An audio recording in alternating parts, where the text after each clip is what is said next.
Hello, today we're doing pork feet stew or pork trotter stew.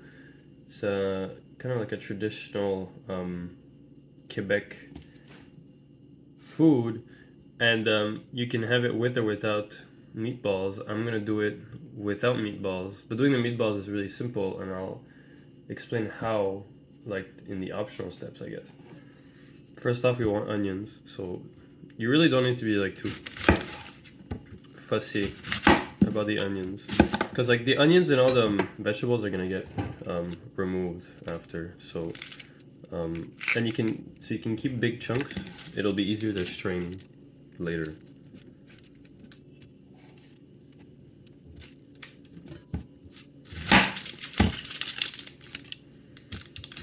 This is a recipe that my dad sent me because it's something I've never done before, and it's a traditional Quebec food. So it's not something that I cook very often, but it's something that I associate with them. You know, the holiday times in the winter, and right now it is Christmas Day right now, or at least you know, if you're in most of the world, you know, December 25th is Christmas, and I'm gonna do that. I think I have enough onions. So basically, you know, it's just the Meatball vegetables. It's carrot, celery, and onions. We're gonna color them a little bit. Next up, we'll use carrots. If they're, you know, very dirty or something, maybe peel them, but just giving them a quick clean is enough.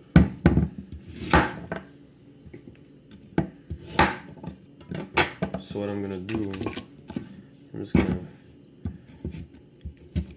cut them in half.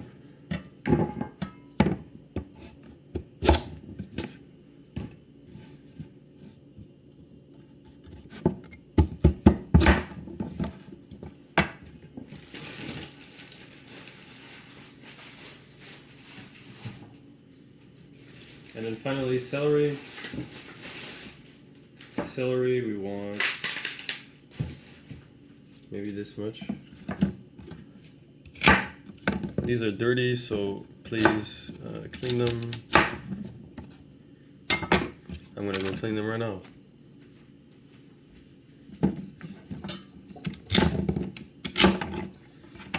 These I'm just gonna cut into more manageable pieces, and so that's all the vegetables right here. Next up,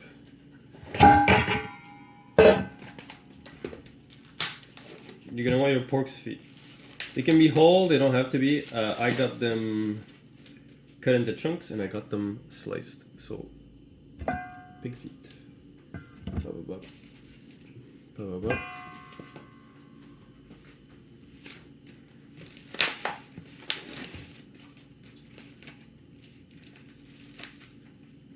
More pig feet. These ones are a little bit frozen still, but it's not gonna affect the process. We might just have to cook them a little bit longer. And then here I have pork feet as well, but these ones are not cut into chunks. They're cut just half. Pork feet, you know, they're not that meaty, so I have extra pork right here, and this is gonna this is a pork thing that can cook for a while, so I'll basically put it at the same time as the pork feet. I won't have to put them later to make sure they don't overcook. And so first things first, we're gonna make ourselves a little place ourselves. I think this is, my toaster's in the way. I think this is adequate. We can see quite well. And you know, my dad got this for me, so I'm gonna cook this in here because this is a recipe that my dad gave me. Preheat my oven to 325. Then I'm gonna open the heat for the Dutch oven over here. And for good measure, since I may as well, you know, I think cooking with pork fat would be a good thing here. So I'm gonna use this leftover bacon fat that I have. I tend to save my fat when I can.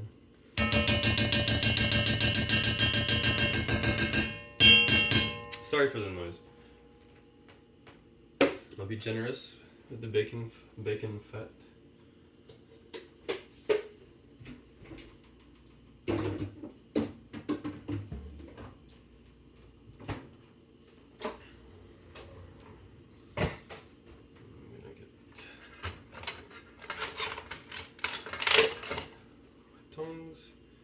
So one thing that's very important when you make pig feet stew is actually, you know, the aromatics. So I'll go get them. All right. So what's important when you're eating pig feet stew is you want cloves.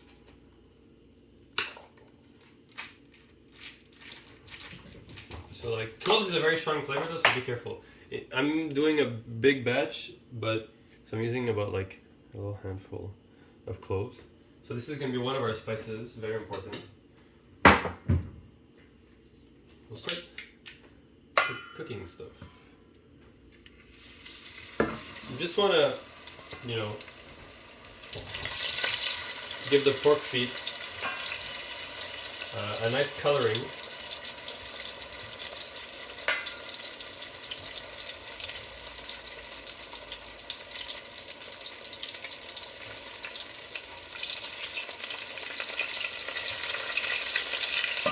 Smells delicious because it's pork cooking in bacon fat.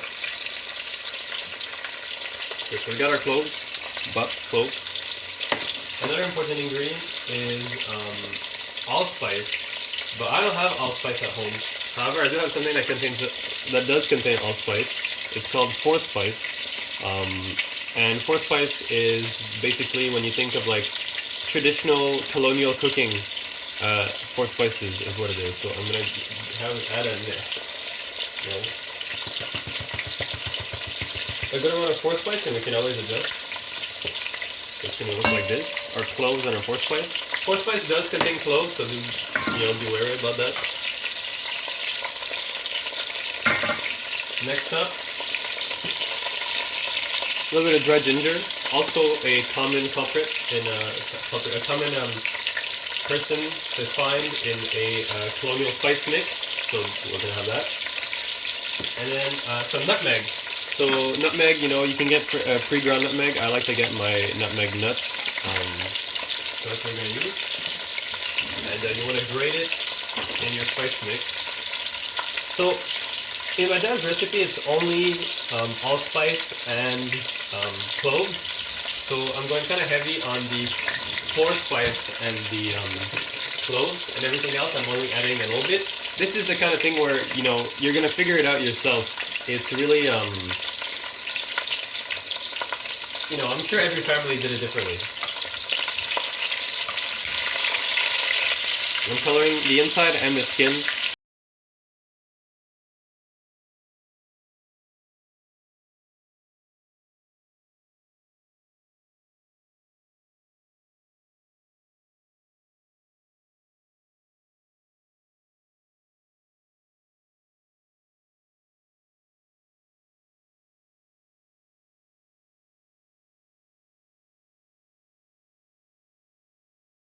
So now we're just browning our vegetables, which is going to be the same process as browning the meat.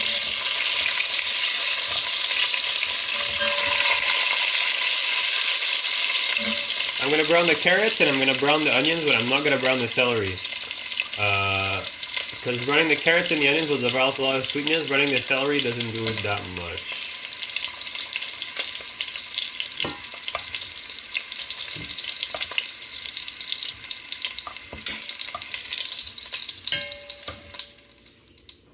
You don't have to be too crazy about it either.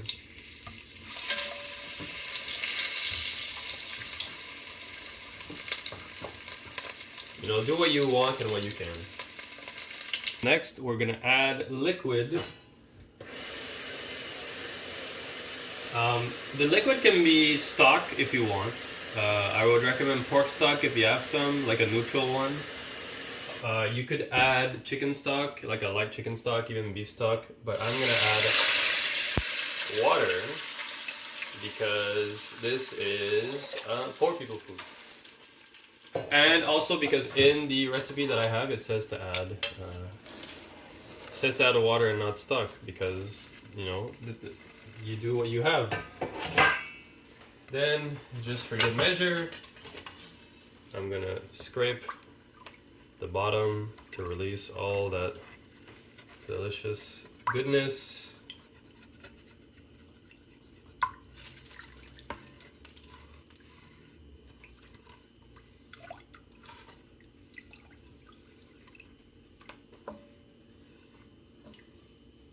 Use a wooden tool if you have one, that way you're not scratching the enamel and it stays nice and beautiful.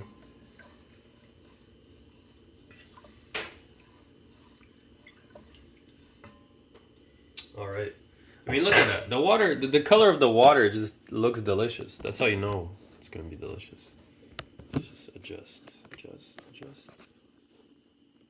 So in the water, we will add our nicely browned, just, you know, a little bit browned onions. We're going to add some onions that I kept raw. Carrots. This might be too small for the amount of stuff I'm doing, we'll see. Celery.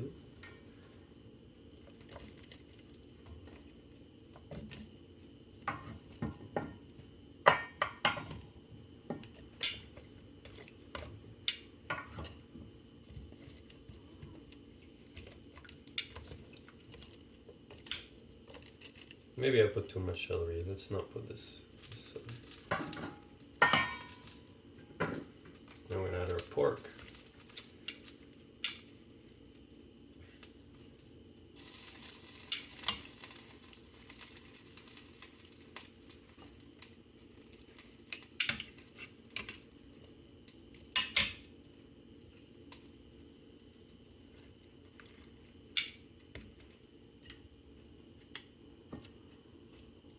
Now our pork feet.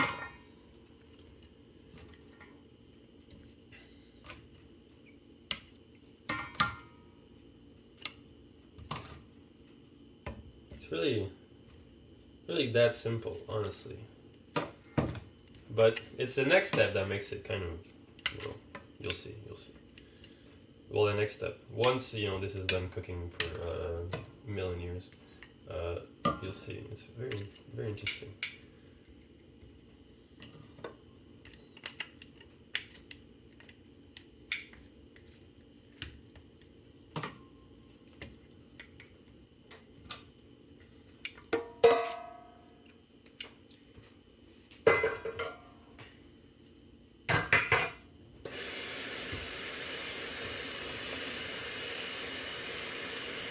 So you want to make sure that the meat is submerged.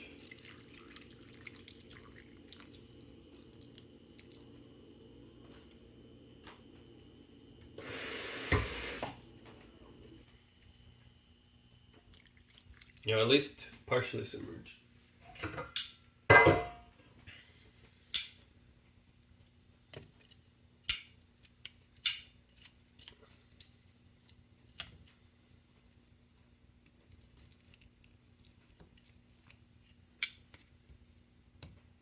Alright, all my meat is in some liquid.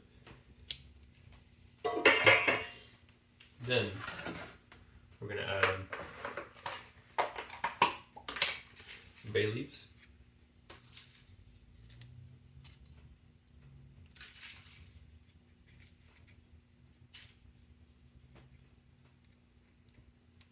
I'll add 5 bay leaves.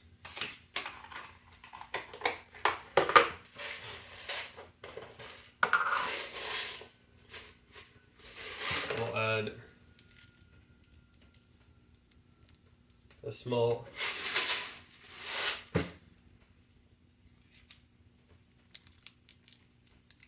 handful of peppercorns. And I need to I actually need to go consult my recipe. But I'm pretty sure I need to add the spices at this stage. Yeah, as I expected, you add the aromatics at this stage.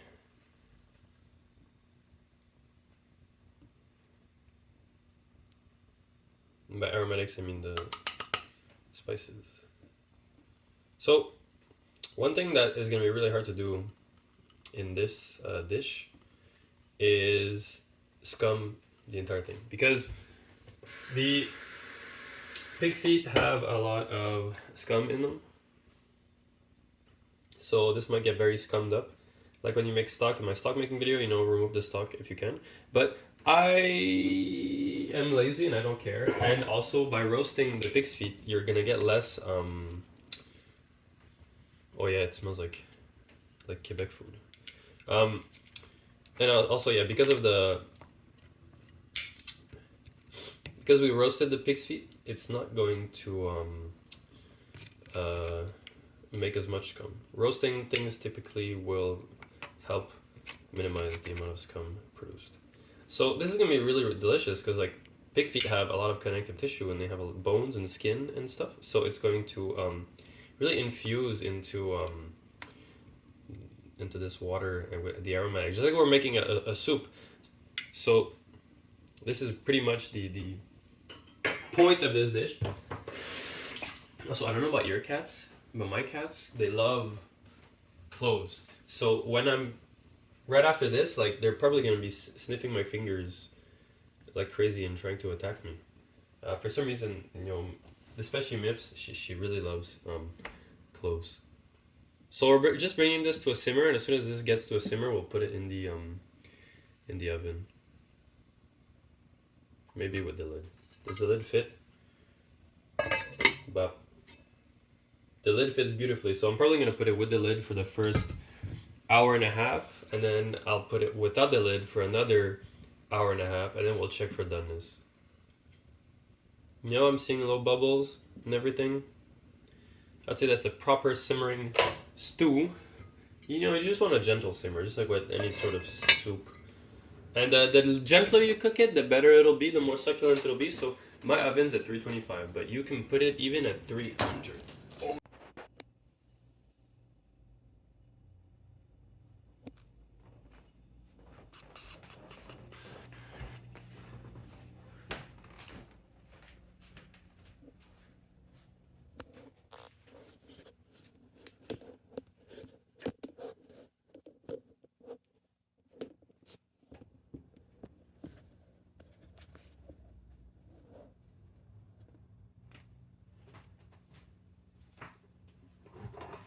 So it's been about an hour and a half. I just want to see how it's progressing.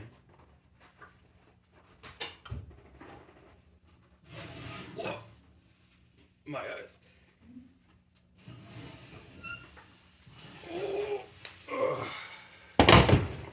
It's been leaking a little bit.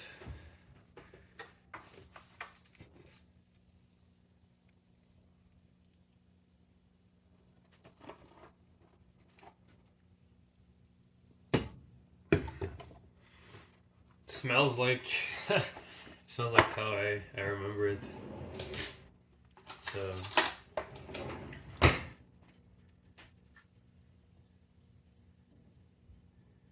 so it's definitely not tender enough. You can feel it's still very, very tough. It's not gelatinous or anything. Even the celery is like still pretty stiff. But oh yeah, it smells it smells exactly like how I remember it. So I'm gonna put it in the oven without the lid this time. So some evaporation occurs, and so there's more like surface browning, which is gonna lead to more development of flavor. So back in there for, you know, another hour and a half, and then we'll check again. So, you know, we can tell that it's ready. It's, you know, the pork feet are falling apart, and they're pull apart tender. The ones that we're roasting a little bit on top are a bit tougher, just because the skin kind of contracted a lot.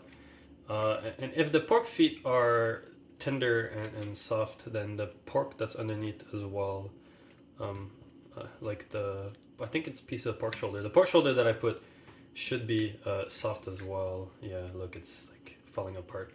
So we know it's ready. So what we're going to do now is we're just going to strain it into this container, and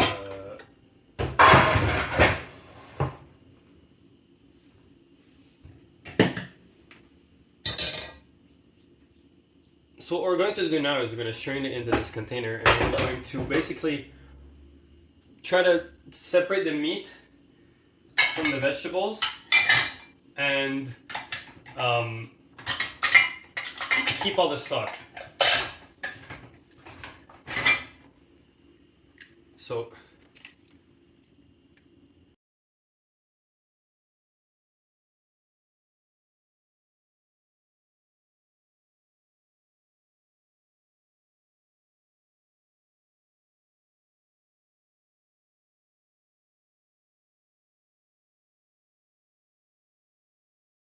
So we separated our meat, our stock, and the vegetables. I put the vegetables in the compost.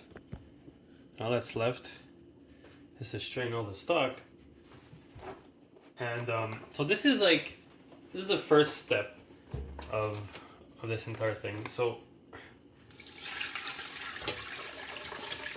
there we go.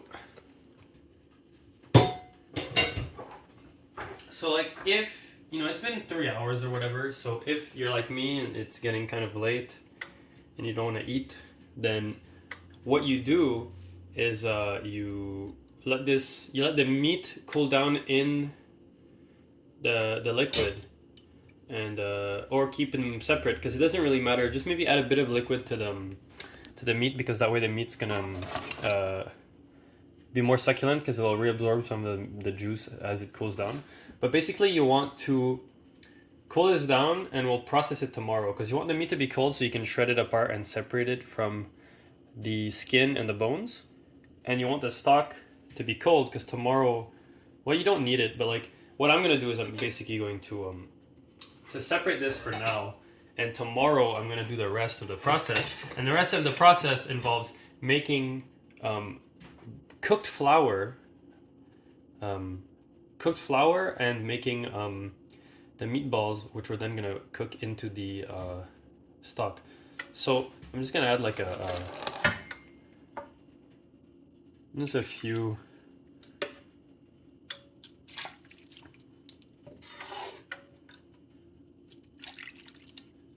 Just a few ladles of stock in there, and I'm gonna transfer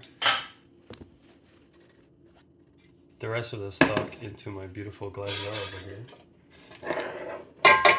This, no, you know what? Maybe.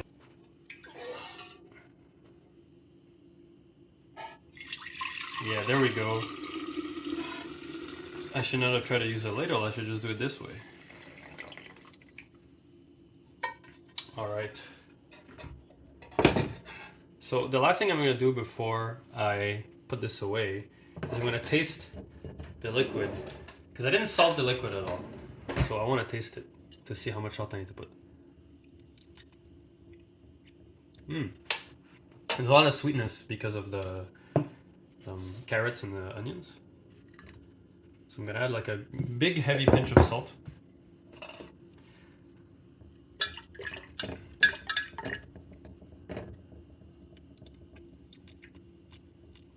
Yeah. I'm going to leave it at that for now, because this is going to cook more tomorrow, so it's going to reduce more tomorrow, and I don't want it to get too salty. So we're going to start with this, and tomorrow we'll make the grilled flour. I'll show you how to do that. We'll thicken the liquid with the brown flour. We'll put all the shredded meat into the stew liquid, and we'll make some meatballs and heat up the meatballs in the stock, and we'll have our delicious meatball and pork feet stew. Meatballs are optional. Like I said at the start of the video, maybe I won't even do the meatballs. We'll see how I feel tomorrow. So we're going to make roasted flour for the stew. All you need to do is take some flour and quite literally roast it. My dad says medium heat, so that's what we'll do. I'm sure you can put it at higher heat, but if you put it at higher heat, you'll have to be a lot more careful. This is my first time ever in my life making roasted flour, so we'll see how it goes. Be careful, flour is very volatile. It can kind of fly up into, like it just did now. So my dad says move it constantly so it doesn't burn. I've seen some people roast it in the oven where they'll, cook it in the oven, flip it, go like that, and then do it constantly over like the course of a long time. So it's like even cooking, but you have to look at it a lot more, but I guess it's a bit safer. I'm gonna do it on the pan. It already smells really good, actually. It already smells like toasted flour. Probably because of the little specks that are near the... God! See, this is why I hate working with cornstarch and with flour. It just flies everywhere and it bothers me.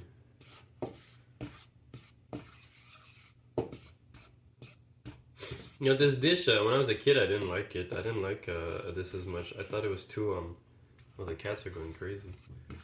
I didn't like it. I thought the spices were kind of unpleasant. I didn't like the, I don't know, like back then I didn't like the taste of the colonial spices in savory food. I liked it in sweet foods. I liked it in cookies, and I liked it in like drinks, like eggnog and stuff like that, but I didn't like it in savory foods.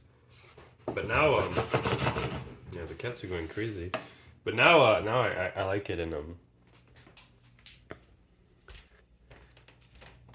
he disappeared. I like it in savory foods. Like the other day, I ate sipai, which is another Quebec traditional dish, and like the sipai had a bunch of these, warm spices in them, and it was delicious. And these days, like not these days, but like now that I'm older, I eat this. I eat ragout pat every winter, but I don't make my own. I either eat my dad when he makes it, or I eat like store-bought version from like a nice butcher that makes like very good products. And so I've eaten ragout pat a lot now, and I like it a lot now, but I've never made it myself. So I thought, why not make it myself? And even more so, why not film myself doing it, even though it's my first time and I have no experience whatsoever.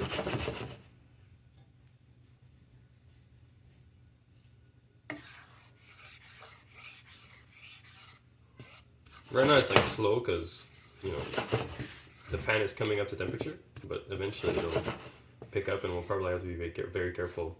I don't know if this smokes a lot. I think it might smoke a lot. If it does, I'm probably gonna have to start my fan.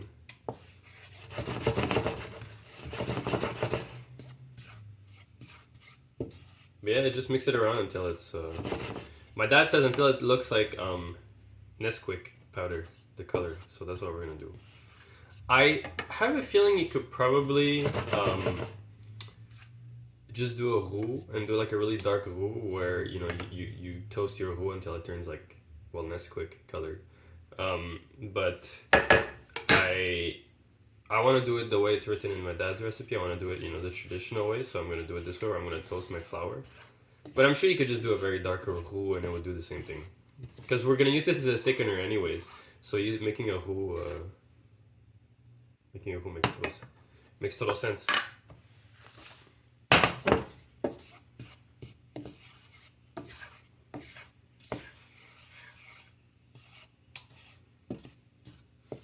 This is something I've never done before. This is probably too much flour for the recipe, but it's going to be nice to have like a little container of toasted flour, because I feel like this is going to be a kind of a pain in the butt to do, and so by doing it myself in a bigger batch like this, I'll be able to have some toasted flour for when the time comes, and I'll be able to do ragout pat again, and I'll be able to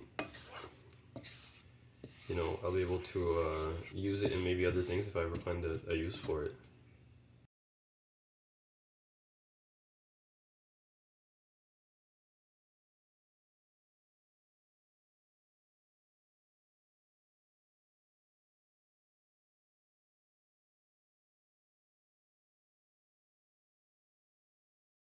This process is actually very smoky, so I've been constantly removing it from the heat and putting it more under my fume hood, just to like, which is slowing down the process significantly, but that's what I'm doing so that like it doesn't smoke up my house, and also that it doesn't smoke up my fume detector, and then I get an alarm and my cats get scared and everything. I don't want my cats to get scared, even though I know there's no danger. And also, it smells really good, and the color is getting very dark. It's hard to tell from the camera because of the way it like captures color, but I'm sure in the time lapse you see it like actually change color over time. Anyway, I'm going to continue doing this until it's right now I would say it's like a nice golden brown. I'm going to go further until it turns into a dark kind of chocolate brown, like a light chocolate brown.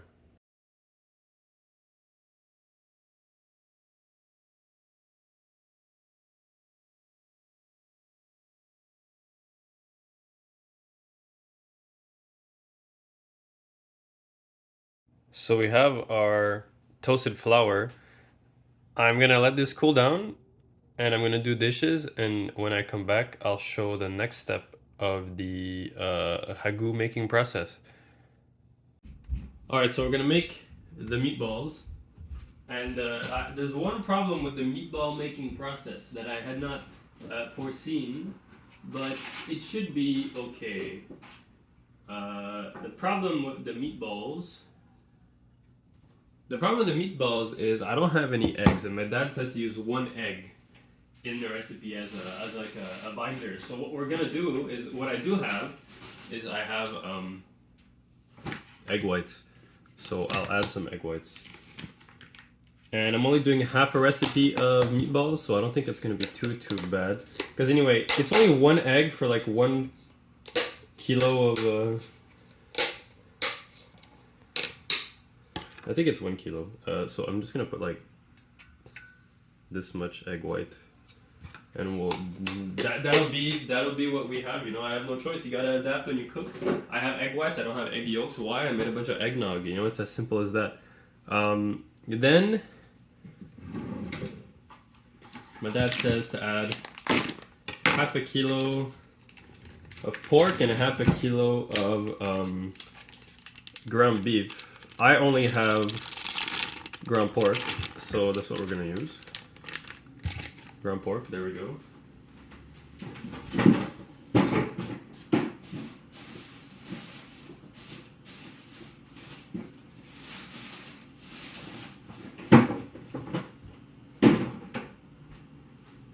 After the ground pork, he says to add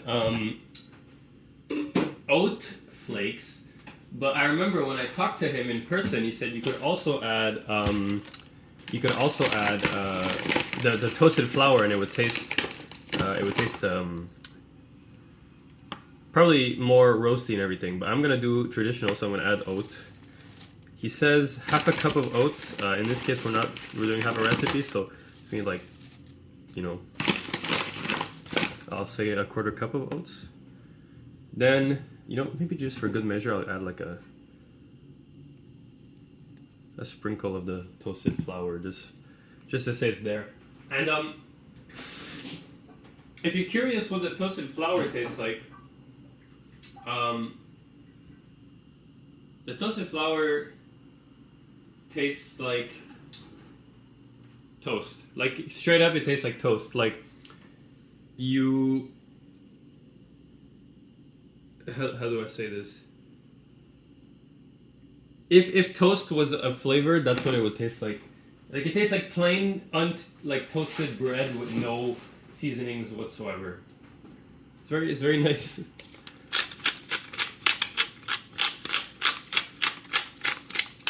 Black pepper, a good amount. Salt. A little bit of ginger powder. I didn't put any cinnamon in my stew, so I'll put a little bit of cinnamon in the meatballs. Some 4-spice, the most iconic spice mix of them all. We're gonna mix with our hands, but I hate having oily, gross, fatty hands, so I'm going to mix with my hands, but with gloves. So you know, it's like a what do you call it? It's a compromise. Because I think these kinds of things you should do with your hands, because it's good to be in tune with what you're cooking and touching it and messing with it, and also because I want to kind of break down the oats. So when you're doing meatballs or doing sausage or dumplings, it's good to mix in one direction to kind of develop myosin. Some people say it's makes your stuff tougher, but it makes it kind of bouncier. It's different.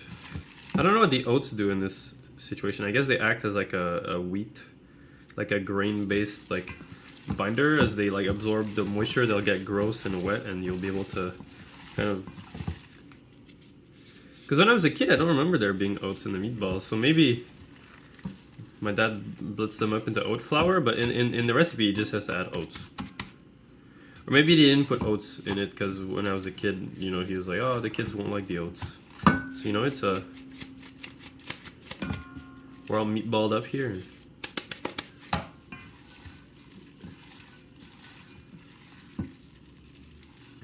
What does it smell like? It smells good, actually. It smells nice. Is that cloves? No, I think it was just a weird noise. Alright, so we're gonna do a little taste test, and after the taste test, we'll actually no, we'll let the meatball mix stand as is, because the next step is to, you know, do the thicken the stew, because we have to cook the meatballs in the stew anyway, so it has to be warm. We got our liquid. Is this too big? Is this pot too big? Probably. Am I gonna use it? Yes.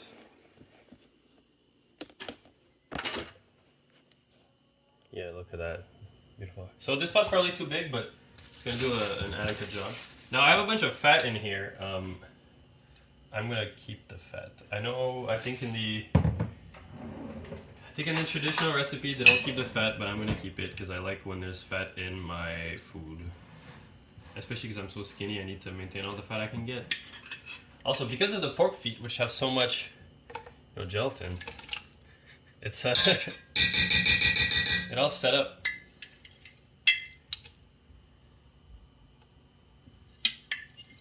Look at that. Yeah. All right.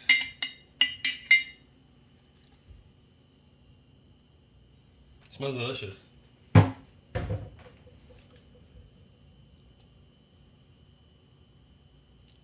Yeah, I'm gonna keep the fat. I like fat in my food. So let's heat it up and let it melt. So in the meantime, I don't know if you can see as far as my little metal bowl. Yeah, you can. Look, I'm all the way over here. So in the meantime, what we're going to do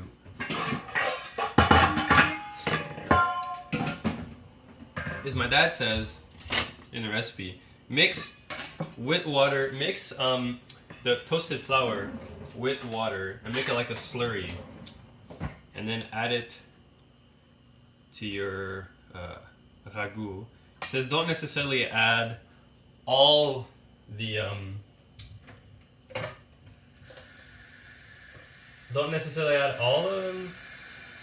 the paste, because it might make it too thick.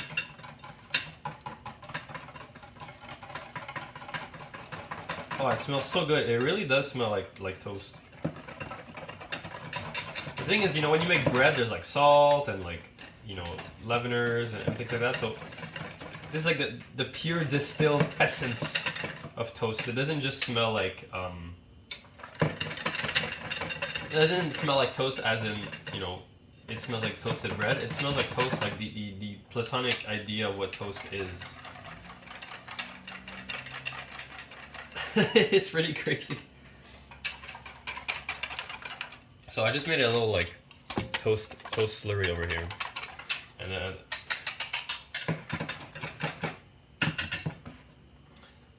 I'm doing it this way because I'm probably gonna want to whisk, and so as a result, like having a smooth sauce over here means that I'm not gonna be at risk of whisking and a bunch of gunk getting stuck in my whisk, and by gunk I mean like you know, pork pieces or things like that. So I think another thing that toasting the flour does is that it like helps gelatinize the flour. So when you add water, instead of making like clumps, it makes like a smooth kind of textured thing. Same reason why like starches gelatinize at a high temperature and make your stuff thick. Yeah, this is delicious. It tastes like toast.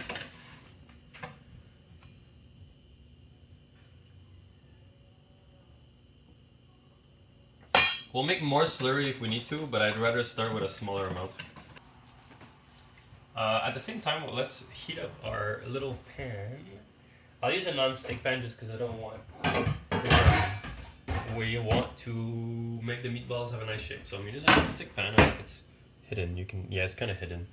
But now I'm only going to use the non-stick pan to kind of test my my meatballs to see if they have enough seasoning and everything. So what I'm going to do is, you know, I'm going to grill a tiny piece of the meatball into the pan, and if it tastes good, I won't need to adjust seasoning, and if it needs something else, I'll add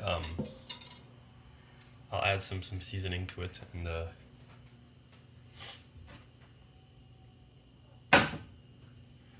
I'll adjust. Also, at the same time, what we can do is take this meat and shred it up and put it in our stew. So we want to get the meatballs ready, then we want to add the meat to our stew, then we want to reheat the meatballs in the stew with the liquid, and then it's going to be ready. Yeah, and you serve it with mashed potatoes or something like that.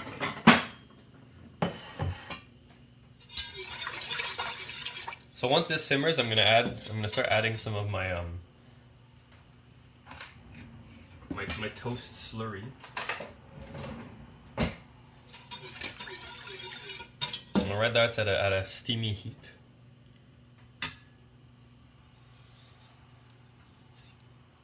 It smells really good, actually. Yesterday, it kind of smelled I don't know how to describe the smell yesterday, but yesterday it didn't smell like what I remember this dish smelling like. But now that I smell it, after it rested in the fridge and it's like kind of heating up, it smells the same as my dad's thing. It's very nostalgic.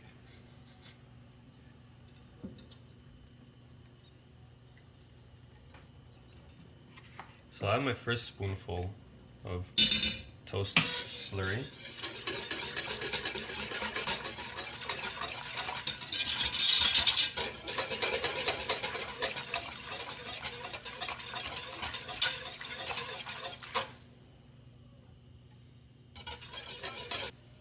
I'm gonna add a second spoonful.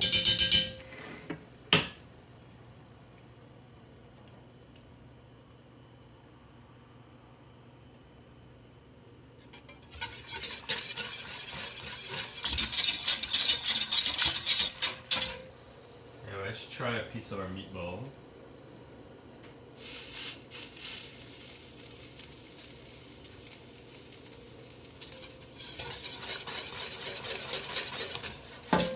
Add more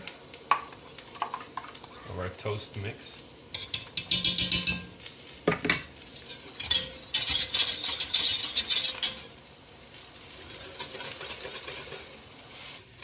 Okay, it's gonna take a lot more than I thought, which is good because I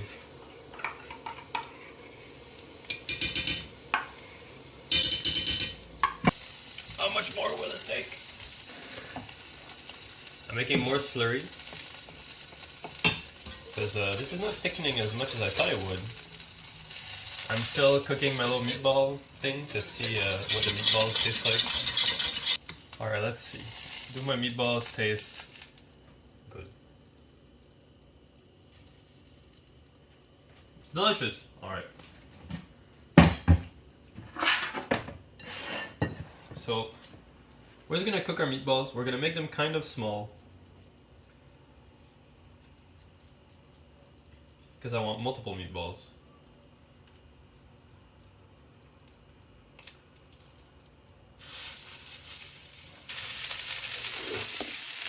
So as you can see, my meatballs are cooking, my stew's cooking. I'm gonna pull apart this meat. Oh, it's all coming together now, boys and girls. Let's be inclusive.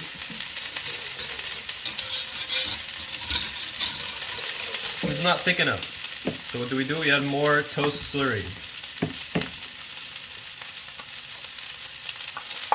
Let's add this much.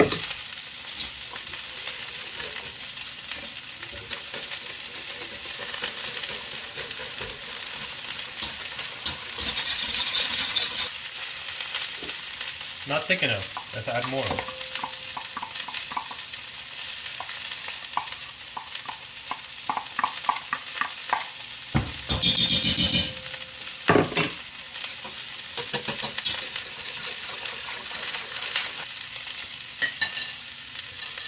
We're also going to flip our meatballs. Just give them a nice browning. They don't need to be cooked because we're going to finish them in the ragout.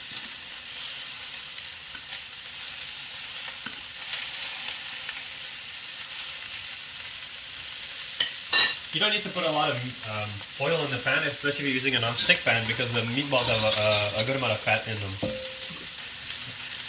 This is the part where in the recipe it just says add until desired thickness.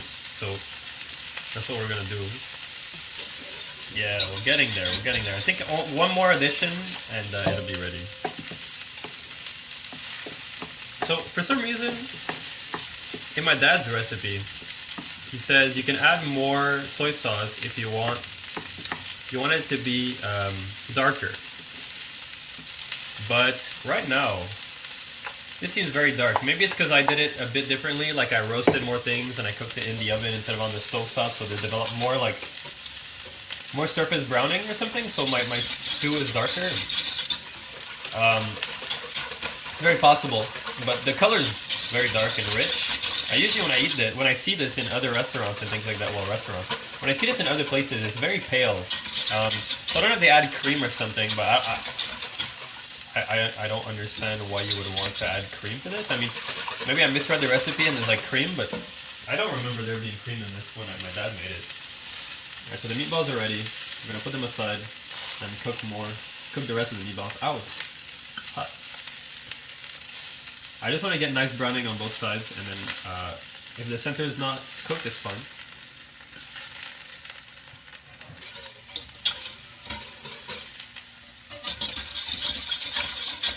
I don't even have cream to add if I wanted to add cream, so it is what it is. More toasted flour.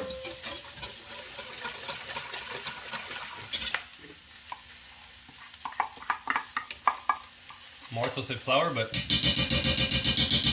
I think that's gonna be it. Because right now it might not seem that thick, but the thing is, with all the shredded meat inside, it'll really like thicken up just from having like all that meat kind of acting as a like all the strands of meat kind of mixing into it.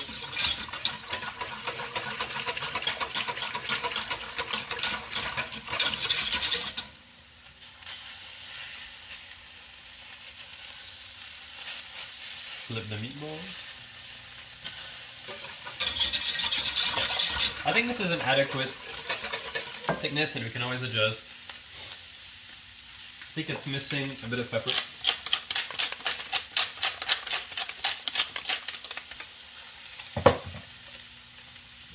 And it's missing a bit of salt.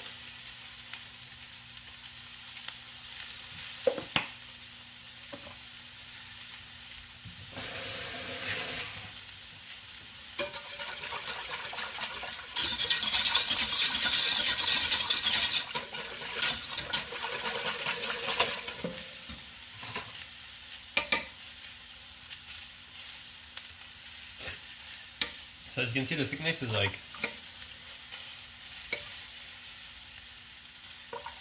it's like, you know, it sticks to the back of a spoon.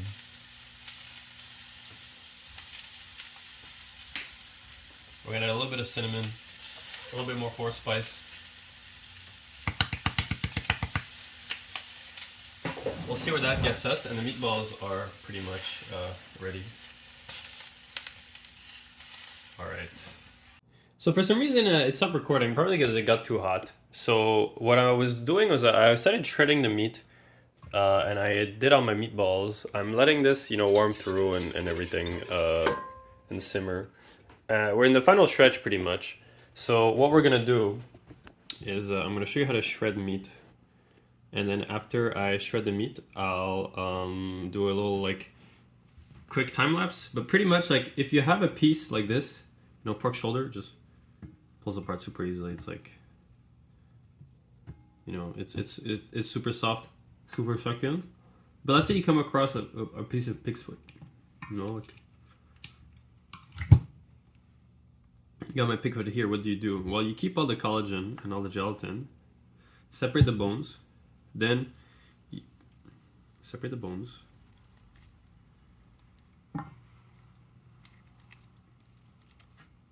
And you try to get as much meat from the feet as you can. If you want some skin, keep some skin. A lot of people don't like the texture of skin. I personally don't mind it. Just too much is a bit overpowering. I find it a bit too fatty, but a little bit is fine. A little bit of, and then you pull out all the meat. And then separate the cartilage and separate the skin. That's pretty much how you shred meat.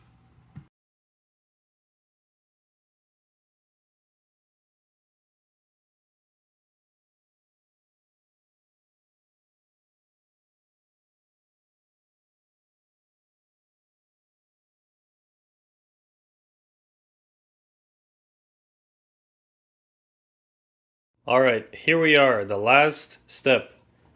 We got our simmering stew. We got our meatballs. The meat has been pulled apart and shredded into the stew, which in turn kind of thickens it because it creates like a network of meat fibers that kind of like make everything thicker. It's been seasoned to the degree that we want it to be seasoned. So all that's left is bop. Bop. Bop. Bop. Bop. Bop. Bop. Bop. Bop. Bop. Bop. And we let these simmer in there until they're ready.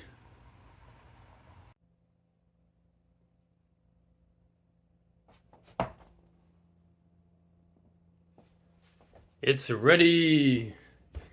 It's ready. Look at this. Ooh. So if you want to see what a little bowl looks like, you know, just for good measure to have a thumbnail, you know.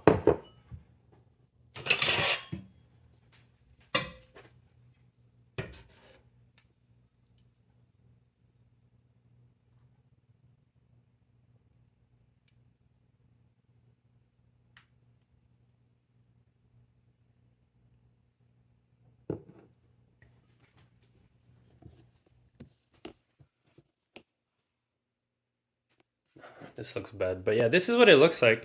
It's very good with mashed potatoes or you know, any like starch, like bread. Obviously, like a nice rustic bread, it would be delicious. And you know, I think this dish. Let me open the lights. Yeah, there we go. I think this dish, you know, it's a great dish to eat during the winter or any, like, you know, the holiday season when people kind of want those spices in their life. And you can eat this with any accompaniment you would eat with a regular stew, but I recommend mashed potatoes. It's how we always ate it in my family. Maybe like roasted carrots, or like you know, roast, or like maybe even a rutabaga puree could be nice. Either way, here it is, the beautiful ragout de pâte avec boulettes. also known as the pig feet stew with meatballs.